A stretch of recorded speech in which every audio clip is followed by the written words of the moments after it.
Uji është thelbësor për jetën fizike.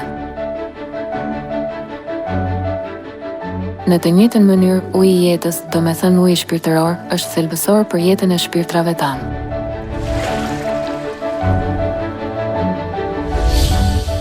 Atëherë, kush do të na jap ujin e jetës në këtë epokë? Bibla profetizon se fryma dhe nusja do të japin ujin e jetës. Dhe fryma dhe nusja thonë, eja. Dhe ai që dëgjon le të thotë, eja. Dhe ai që ka etje, le të vi, dhe ai që do, le të marrë si dhuratë ujin e jetës.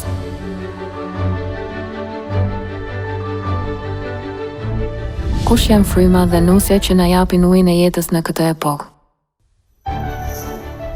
Fryma është Perëndiata. Kush është nusja që shfaqet me frymën dhe na jep ujin e jetës? Eja do të tregoj nusën, gruan e qengjit. Dhe më tregoj qytetin e madh, Jeruzalemin e shenjtë, që zbriste nga qielli. Bibla na mëson se nusja është gruaja e qengjit, Jeruzalemi qiellor.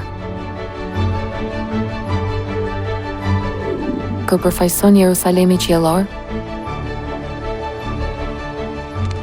Ndërsa Jeruzalemi nga lart është i lirë dhe është nëna e ne të gjithëve. Jeruzalemi qiellor është nëna jonë. Me fjalë të tjera, Perëndia nën shfaqet në këtë epokë si nusja e frymës.